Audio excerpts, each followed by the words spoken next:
So, game two of the NBA Finals was basically right neck and neck until the finish. And then the third quarter happened where there was an 18-0 run by the Warriors, and that basically set them apart. But they were how much were they up by? They were only up by During that run, Nick, I think they were up by 10 when they made that comeback because they were down quite a bit. right. They were going into the half, I think, down by 5, and they had an 18-0 run. Here's some of the stats from last night.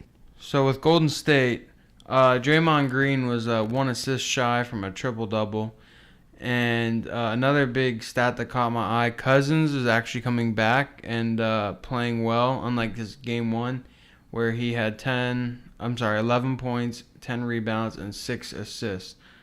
I think he was a big game changer in terms of his minutes. He had 27 minutes played, Cousins did, and he was kind of the X factor because we did not see him game one, and they lost by, 10 points, and this time they won because Cousins was providing a bigger role coming off the bench. And he hadn't played in 45 days since coming into game one. He hadn't played in 45 days with that. Well, it was a quad tear, right? Quad strain, something like that. Quad strain, I believe. Quad strain. And for him to do, he was 4 assists away from a triple-double in his second game back, and this is the NBA Finals. I mean, he came up huge for them. And if it wasn't for him, I think for sure they wouldn't have pulled this game out at all. Right. I agree with you there, Nick, with the Cousins being the X factor, and they wouldn't have pulled this game out without him. Because if you look, beginning of the fourth quarter, he touched the ball on almost every possession. Him and Green, great facilitators. I mean, your big man has 6 assists. Not many big men could do that in the league. So that was really opening up the floor for screens and such with Curry and others. So an interesting point in this game, Nick, as you said earlier, with the amazing 18-0 run, is in the last 5 minutes and 30 seconds, other than the Iguodala 3 with, I believe it was 3 or 4 seconds left of the game, the Warriors did not score a single point. But they still found a way to win. That's very unheard of, honestly, no matter how big of a lead. But the fact that the Raptors were kind of doing the same thing and not scoring well, they had plenty of opportunities, but they didn't capitalize on them. I thought it was interesting. And it kind of made of a sleepy fourth quarter in terms of, why would I want to watch this? No team's making any shots. Nick, what did you think about that fourth quarter? Yeah, I think if it wasn't for the Raptors just not falling asleep, but just not making any of their shots, I think the Warriors got really lucky.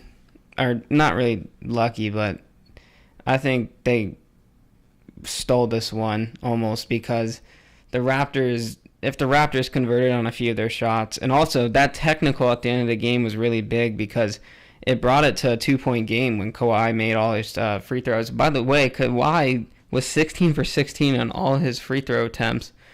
He had 16 points just off his free throws, and he ended the game with 34 points. And yeah, that technical is big in the last, I think, it was like 40 seconds of the game. And that just means if they made one of their shots or they converted on one of their possessions, it would have been tied or they would have been up by 1. So I think if it wasn't for them not being extremely cold at the time, this game could have went either way. Right. Every team plays different when, let's say, you're down by 5 or 6 points or when it's a tie game. It just is a whole different aspect in terms of, especially with playoff basketball, that we see each and every night.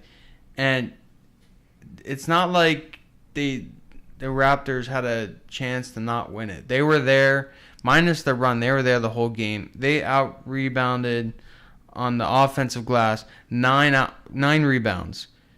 And for second chance points, Raptors had 20 second chance points compared to the Warriors 0. I mean, that's a stat there's very few stats that you can help usually determine who's going to win the game. That and turnovers. And, I mean, the Raptors and Golden State, they both had a tie in turnovers. But this second chance points was huge. And, like I said, that's one of the big significant areas that determine that, okay, that team will more than likely win.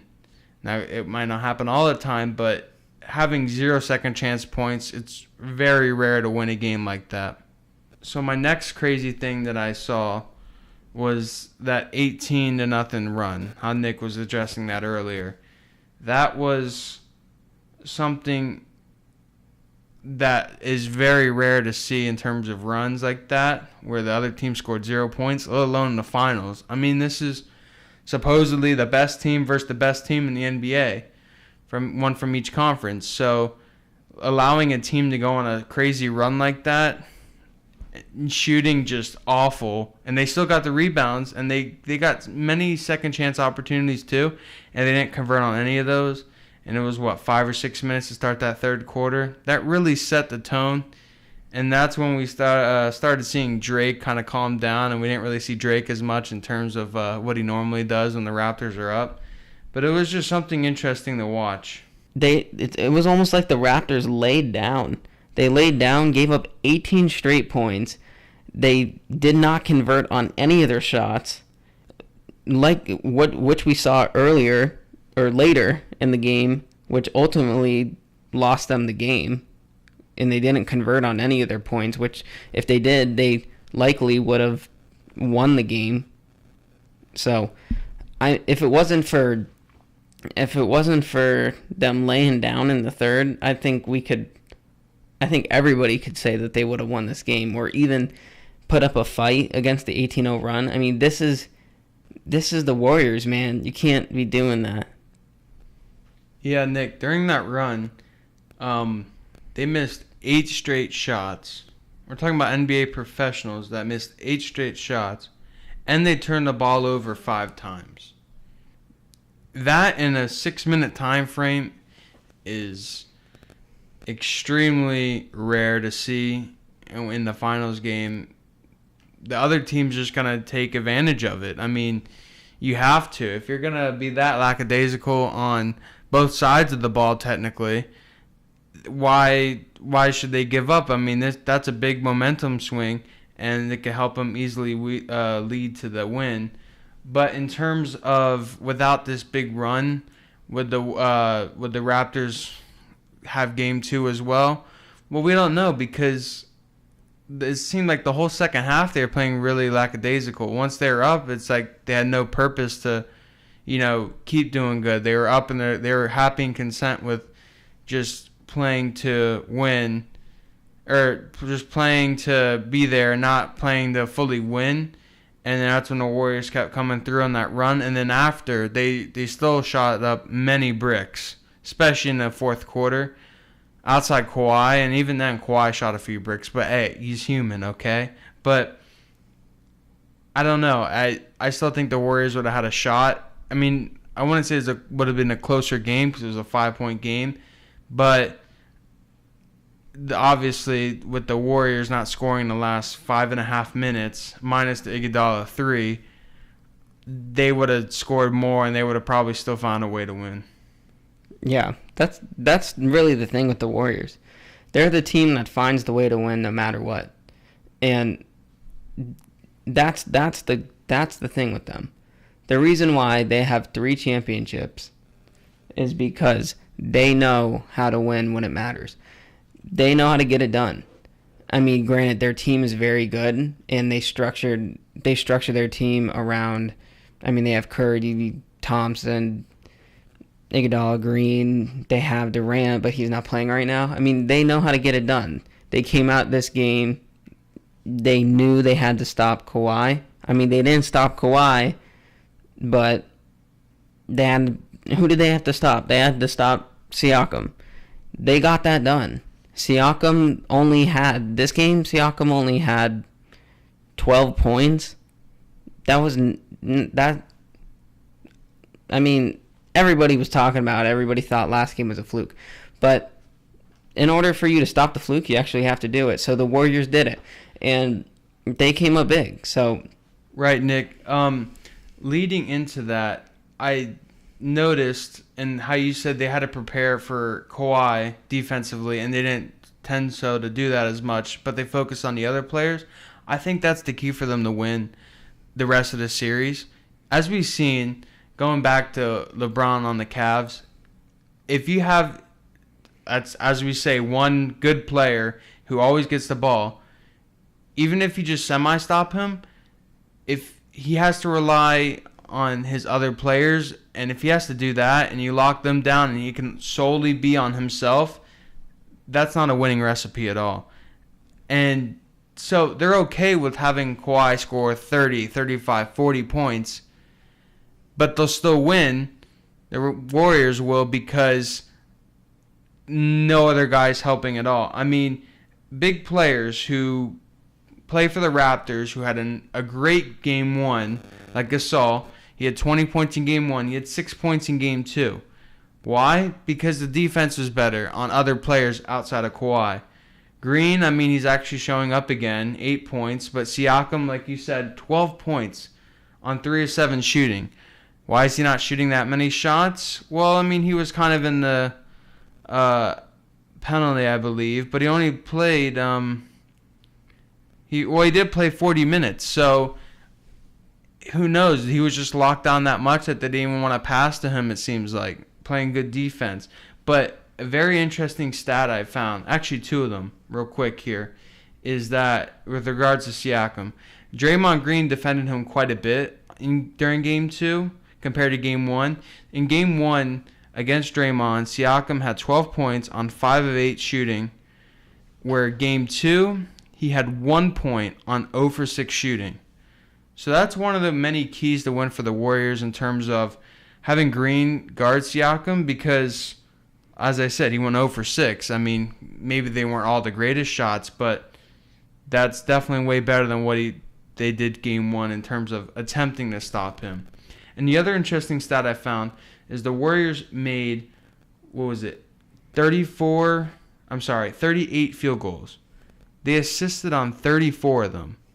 89% of their shots that they made, they had an assist. Compared to Toronto, they had 35 field goals, and they assisted on 17 of those. They were passing the ball unbelievably. It's just, that's how they do it now, I guess, in terms of the Warriors. But it was really crazy to see that offense roll around and just throw it all the time. It was pretty interesting to see. Well, the other thing we can't really forget is that in the first half, Steph wasn't 100%. He was feeling, I think he was feeling not sick almost, I think. And I think that would almost attribute to a lot of those assists because Steph wasn't 100%. But,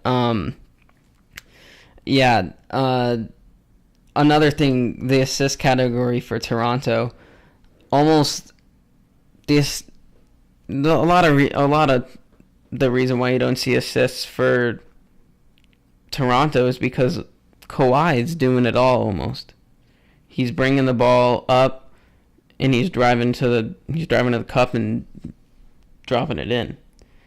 And I mean, it almost works, but it's not enough. Yeah, it's not enough. I mean, and if there's one takeaway for the Raptors in this game, they played really... I'm not going to say they played terrible, because their first half was actually really good. I mean, they were up by 5. They played well. I mean, Siakam didn't play great in the first half, but he did enough. And that's going back to what I said, the Warriors do enough, but they're a great team. Not enough. That I'm not going to say enough, because that sounds like they just get by, and the Warriors don't get by, because the Warriors are arguably the best team in history, and we could talk about that another day. But the Raptors' first half was actually, they did good. They were leading going into the half, and that's what you have to do with the Warriors. But every single person on this planet knows that the Warriors are a third quarter team. So what do you have to do when the Warriors come out in the third quarter? You got to stop them. And they failed to do that. They let them go on an 18-0 run, and they got down in the third quarter, and they couldn't do anything. They were in a hole. But as bad as that is, they still only lost by 5 points. That's a huge takeaway. That shows them that they can play that bad and still only lose by 5 while they're playing bad. So it shows them that if they execute the game plan, they can win by a lot more than the Warriors won this game by. Because, yes, as bad as the Warriors did shoot, they shot poorly in the last 5 minutes. But I think that the Raptors could actually steal Game 3 or Game 4, either of them. I honestly don't think they're going to steal 3 and 4, but I think they could steal one of them. I mean, in the finals, you're the road team. You're just looking for one of them. Right. With regards to that, I agree with you there in terms of the road. You always want to at least win one on the road. Obviously, you're aiming for both, but you'll be happy with one because then you could bring it back to your place because now this is what the Warriors are doing. Okay, well, they won the first one. We played poorly. Technically, both teams played poorly. Let's just say it there because minus the shooting run with the Warriors, they were down by 5 going into halftime, but right before halftime, they were down by 10, 12 points, as they've been for the past 6 games. So, going in and ending the game poorly and still finding a way to win, and the Raptors, I mean, with 5 or 6 minutes left, it was a 10-point game. I believe the Raptors scored 5 points in the last 5 minutes as well.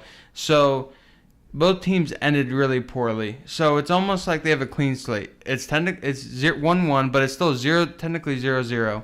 And now they get a chance to play in Cali, in the San Francisco Bay Area. Warriors need to find a way to win both games to help establish a 3-1 lead and take it back to Toronto, where they can hopefully, from their aspect, win one more to win the finals. But Toronto, on the other hand, they're looking to win just one game.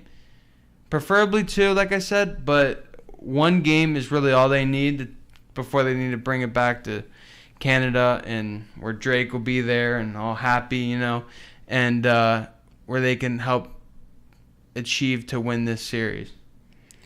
Yeah, a couple things from last night's game. Klay Thompson, I think it was it the end of the third or the beginning of the fourth? I think it was the end of the third. One of those two. Yeah. At the end of the third, he went up for a shot and he did a split. I hate this method of basketball. In this day and age, everybody's trying to get the shooting foul from the 3-point line. I absolutely hate it. I just don't like it. I hate how, in this day and age, everybody is trying to get the foul. I don't like it. Right. It's a new method that we're seeing today, and many teams are using it, not just the Warriors, but where they'll attack a certain player where maybe he has 5 fouls to help foul him out, or they will, do the step back 3 and step back into, the defender area and try to use him on his back to shoot it, to draw the foul. I preferably don't like it either, Nick, but until they make a rule changing it, it's just going to be something we're going to have to accept over the next few years. Well, nevertheless, Klay Thompson went up for a shot and actually tried to draw a foul and actually got hurt. I guess he either tweaked or hurt a hamstring, but they're going to do testing on him either today, which today is the day after the game, which is Tuesday, or Monday, Monday, and they'll come out and tell the world, which they did with Durant, it wasn't that bad, but they'll come out and tell everybody what's wrong with him. But